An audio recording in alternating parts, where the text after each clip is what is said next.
Hi friends, welcome to Tech Travel Telugu. Friends, Q&A episode number 115లో insurance మీద డెడికేటెడ్గా ఒక వీడియో రికార్డ్ చేసి అప్లోడ్ చేస్తానని చెప్పాను కదా. సారీ, కొంచెం లేట్ అయింది, ఏమీ అనుకోవద్దు. ఈ వీడియోలో ఇన్సూరెన్స్ మీద క్లియర్గా డిస్కస్ చేద్దాం. మీరు ఏ టైప్ ఆఫ్ ఇన్సూరెన్స్ తీసుకుంటే బెస్ట్, అలాగే ఆన్లైన్లో ఇన్సూరెన్స్ పర్చేస్ చేసి మళ్ళీ రెన్యువల్ ఎలా చేసుకోవాలి, ఇన్సూరెన్స్లో ఎన్ని రకాలు ఉన్నాయి, మీరు షోరూంలో ఇన్సూరెన్స్ కొనుక్కోవాలా బయట కొనుక్కోవాలా, మొత్తం డిస్కస్ చేద్దాం. మీరు స్కిప్ చేయకుండా లాస్ట్ వరకు చూడండి. As per motor vehicle act 1988 ప్రకారం ప్రతి వెహికల్కి కూడా ఇన్సూరెన్స్ అయితే చాలా అవసరం. మీరు ఇన్సూరెన్స్ లేకుండా ఏ వెహికల్ కూడా పర్చేస్ చేయలేరు. ఒకవేళ పర్చేస్ చేసినా సరే మీకు రిజిస్ట్రేషన్ అయితే అవ్వదు. సో అది మీరు మైండ్లో పెట్టుకోండి. అలాగే చాలామంది ఇన్సూరెన్స్ లేకుండా వెహికల్స్ అయితే రైడ్ చేస్తూ ఉంటారు. ఒకవేళ పొరపాటున పోలీసులు పట్టుకున్నారనుకో పెద్ద కేసు అయితే అవుతుంది. ఇన్సూరెన్స్ చేయించుకున్న తర్వాతే వెహికల్ అయితే మీరు రైడ్ చేయండి. ఫస్ట్ ఇన్సూరెన్స్లో ఎన్ని రకాలు ఉన్నాయి అనే దాని గురించి మాట్లాడుకున్నట్లయితే జనరల్ ఇన్సూరెన్స్ ఉంది, లైఫ్ ఇన్సూరెన్స్ ఉంది, లాంగ్ టర్మ్ ఇన్సూరెన్స్ ఉంది, డిజబిలిటీ ఇన్సూరెన్స్ ఉంది. ఇట్లా మనకి చాలా రకాల ఇన్సూరెన్స్లు అయితే ఉన్నాయి. వాటిలో మనకి మెయిన్ ఇంపార్టెంట్ అయితే జనరల్ ఇన్సూరెన్స్ అనమాట. దాని గురించి మాట్లాడుకుందాం. జనరల్ ఇన్సూరెన్స్లో హెల్త్ ఇన్సూరెన్స్ ఉంది, హోమ్ ఇన్సూరెన్స్ ఉంది, ట్రావెల్ ఇన్సూరెన్స్ ఉంది, మోటార్ ఇన్సూరెన్స్ ఉంది. మంది ఆటోమొబైల్కి సంబంధించిన ఛానల్ కాబట్టి మోటార్ వెహికల్ ఇన్సూరెన్స్ గురించే మాట్లాడుకున్నాము. కానీ మీరు హెల్త్ ఇన్సూరెన్స్ అయితే చేయించుకోండి. హెల్త్ పరంగా ఏమైనా ప్రాబ్లమ్స్ ఉంటే మీకు ఇన్సూరెన్స్ అయితే చాలా బాగా ఉపయోగపడుద్ది. ఎక్కువగా ట్రావెల్ చేసేవాళ్ళు ట్రావెల్ ఇన్సూరెన్స్ కూడా చేయించుకోండి. అది కూడా మీకు హెల్ప్ అయ్యేది ఏదో ఒక టైంలో. ఇంకా మనము మోటార్ వెహికల్ ఇన్సూరెన్స్ గురించి మాట్లాడుకున్నట్లయితే ఇందులో కూడా మనకి కొన్ని రకాలు అయితే ఉన్నాయి. ఫస్ట్ది ప్రైవేట్ కార్ ఇన్సూరెన్స్. అంటే మనం వైట్ ప్లేట్ అయితే యూజ్ చేస్తాం కదా కార్స్కి, మన పర్సనల్ కార్స్కి, ఆ ఇన్సూరెన్స్ అని చెప్పుకోవచ్చు. సెకండ్ది టూ వీలర్ ఇన్సూరెన్స్. అంటే బైక్స్ ఉంటాయి కదా, బైక్స్ కానీ స్కూటర్స్ కానీ దానికి సంబంధించిన ఇన్సూరెన్స్ అయితే టూ వీలర్ ఇన్సూరెన్స్ కింద అయితే వస్తుంది.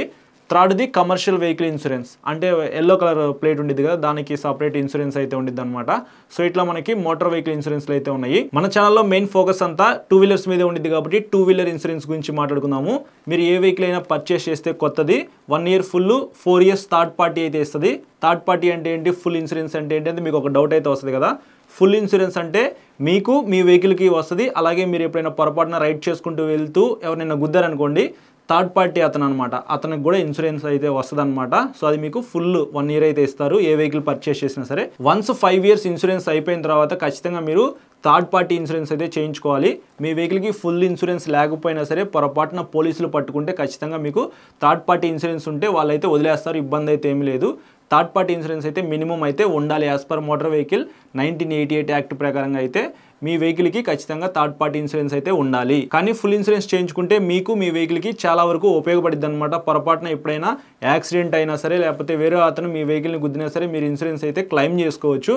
సో అది మీకు చాలా బాగా ఉపయోగపడుద్ది. దాన్ని మీరు రెన్యువల్ చేయించుకోవాలన్నమాట. 100cc, 150cc, 200, 350cc ఇట్లా మనకి సీసీ వైజ్గా మోటార్ సైకిల్స్ అండ్ స్కూటర్స్ ఉన్నాయి కదా, దాని ప్రకారంగా ఛార్జెస్ అయితే ఉంటాయి. మీరు ఆన్లైన్లో అయినా పర్చేస్ చేయొచ్చు, లేకపోతే మీకు బయట ఎవరైనా ఇన్సూరెన్స్ రెన్యువల్ చేసే వాళ్ళు ఉంటే మాత్రం వాళ్ళ దగ్గరికి అయితే వెళ్ళి మీరు ఇన్సూరెన్స్ అయితే రెన్యువల్ చేయించుకోవచ్చు. 1 year మాత్రమే ఫుల్ ఇస్తారు కదా. సో సెకండ్ ఇయర్ మీరు 1000 rupees నుంచి మీ ఇష్టం అనమాట. ఆ వెహికల్ సీసీ ప్రకారంగా అమౌంట్ అనేది పే చేసి మీరు రెన్యువల్ అయితే చేసుకోవచ్చు. థర్డ్ పార్టీ అయితే మీకు ఇటు 5 years అయితే వస్తుంది కాబట్టి ఇబ్బంది అయితే ఏం లేదు. మేము కొత్త వెహికల్ షోరూంలో పర్చేస్ చేసేటప్పుడు షోరూంలోనే ఇన్సూరెన్స్ తీసుకోవాలి, లేకపోతే బయట మాకు తెలిసిన వాళ్ళు ఉన్నారు వాళ్ళ దగ్గర ఇన్సూరెన్స్ తీసుకుంటే మంచిదా అని చెప్పేసి ఒక డౌట్ అయితే ఉండిద్ది.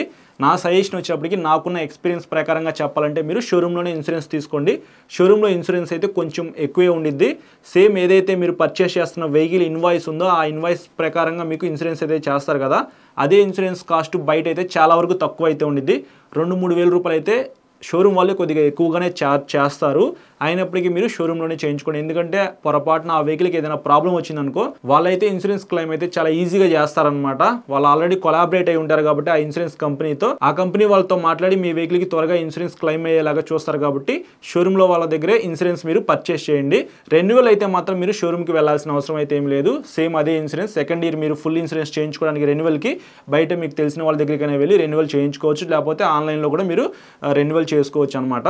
ఏ ఇన్సూరెన్స్ మంచిది అని చెప్పేసి చాలా మందికి ఒక డౌట్ అయితే ఉండిద్ది. Tata AIG, IFFCO Tokyo, ICICI Lombard ఇట్లా మనకి చాలా కంపెనీస్ అయితే ఉన్నాయి అనమాట. మీకు నచ్చిన ఇన్సూరెన్స్ అయితే మీరు తీసుకోవచ్చు. అన్నిట్లో కూడా చెక్ చేసుకోండి. మీ వెహికల్కి సంబంధించిన నెంబర్ అనేది మీరు అక్కడ టైప్ చేస్తే మాత్రం రెన్యువల్ ప్రాసెస్కి ఛార్జెస్ ఎంతో చూపిస్తుంది. మూడిట్లో కూడా చెక్ చేసుకుని ఎక్కడ తక్కువ అయితే అక్కడ మీరు అమౌంట్ అయితే పే చేయండి. ఏది తీసుకున్నా సరే మనకి క్లెయిమ్ అనేది చాలా తొందరగా అవ్వాలన్నమాట. ఈ మూడు కూడా టాప్ మోస్ట్ కంపెనీస్ అని చెప్పుకోవచ్చు. ఎక్కువగా అన్ని షోరూమ్స్లో కూడా నేను చూశాను కదా, సో ఎక్కువగా ఇవే చేస్తూ ఉన్నారు. ఫైనల్గా ఇన్సూరెన్స్ ఎలా కొనాలి, అలాగే ఇన్సూరెన్స్ ఎలా రెన్యువల్ చేసుకోవాలి అని చెప్పేసి ఒక డౌట్ అయితే ఉండిద్ది. సింపుల్, మీరు వెహికల్ పర్చేస్ చేసినప్పుడు ఎగ్జాంపుల్గా మీకు టాటా ఏఐజీ వాళ్ళు ఇన్సూరెన్స్ చేసి ఇచ్చారనుకోండి, ఆ సైట్కి అయితే వెళ్ళండి, టాటా సైట్కి అయితే వెళ్ళి అక్కడ మీరు మీ వెహికల్కి సంబంధించిన నెంబర్ అయితే టైప్ చేయండి. దాని ప్రకారంగా మీకు ఒక ఫామ్ అయితే వస్తుంది. అది మొత్తం ఫిల్ చేసిన తర్వాత మీరు అమౌంట్ అనేది పే చేస్తే సరిపోతుంది. ఆన్లైన్లో మీరు ఇన్సూరెన్స్ తీసుకున్నట్లే.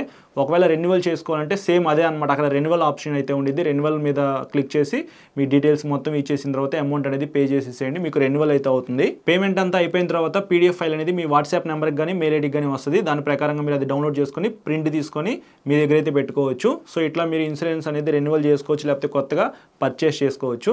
సో దీన్ని బట్టి సింపుల్గా ఎక్స్ప్లెయిన్ చేశాను బ్రో. ఇన్సూరెన్స్ అంటే ఏంటి, ఎన్ని రకాలు అయితే ఉన్నాయి, కొత్త ఇన్సూరెన్స్ తీసుకోవాలంటే ప్రాసెస్ ఏంటి అనే దాని గురించి మొత్తం మనం డిస్కస్ చేశాం కదా. చెప్పాలంటే ఇంకా చాలా అయితే ఉంది. నేను ఇన్సూరెన్స్ గురించి రీసెర్చ్ చేశాను ఆల్రెడీ. ఇన్సూరెన్స్ చేస్తారు కదా వాళ్ళ దగ్గరికి కూడా వెళ్ళాను. సార్ ఇట్లా ఛానల్ అయితే ఉంది, చాలామంది అయితే ఈ టాపిక్ మీద వీడియో చేయమని చెప్పేసి అడిగారు, కొంచెం హెల్ప్ చేయమని చెప్పేసి అయితే అడిగాను. సార్ అయితే చాలా క్లియర్గా ఎక్స్ప్లెయిన్ చేశారు. వాటిలో నాకు అర్థమైనంత వరకు మీ అందరికీ అర్థమయ్యేలాగా చాలా సింపుల్గా చెప్పాను. ఇంకా చెప్పాలంటే చాలా అయితే ఉంది. అవన్నీ చెప్పి మీ మైండ్ అయితే పాడు చేయదలుచుకోలేదు, సింపుల్గా చెప్పాను కదా. దీని ప్రకారంగా మీరు ఇన్సూరెన్స్ పర్చేస్ చేయాలి అని అనుకుంటే కొత్త వెహికల్ కొనుక్కుంటే షోరూంలో చేయించుకోండి, బయట అయితే చేయించుకోవద్దు. బయట అయితే కొద్దిగా కాస్ట్ తక్కువే ఉండేది షోరూమ్తో కంపేర్ చేస్తే, అయినప్పటికీ మీరు షోరూంలోనే చేయించుకోండి.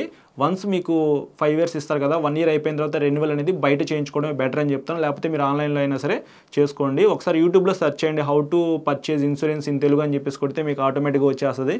లేకపోతే హౌ టు రెన్యువల్ ఇన్సూరెన్స్ అని చెప్పేసి కొట్టండి, దాని ప్రకారంగా మీరు చేసుకోవచ్చు. సింపుల్ అనమాట, రాకెట్ సైన్స్ అయితే ఏం కాదు. మీరు టెన్షన్ పడాల్సిన అవసరం అయితే ఏమీ లేదు.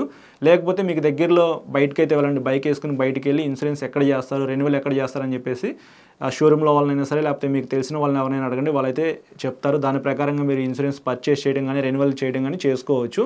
సో ఇది ఫ్రెండ్స్, ఓవరాల్గా వీడియో అయితే నచ్చితే లైక్ చేసి మీ ఫ్రెండ్స్ అందరికీ షేర్ చేయండి. మీకు ఏమైనా డౌట్స్ ఉన్నాయనుకోండి ఇన్స్టాగ్రామ్లో ఫాలో అవ్వండి. ఫాలో అయిన తర్వాత మెసేజ్ చేయండి. నేను మెసేజ్ చూస్తే మీకు ఖచ్చితంగా రిప్లై అయితే ఇస్తాను. చాలామంది సబ్స్క్రైబ్ చేయకుండా చూస్తున్నారు. సబ్స్క్రైబ్ చేసుకొని పక్కన బెల్ ఐకాన్ క్లిక్ చేసి పెట్టుకొని నేను వీడియో పెట్టిన వెంటనే మీకు నోటిఫికేషన్ అయితే వస్తుంది. Thank you.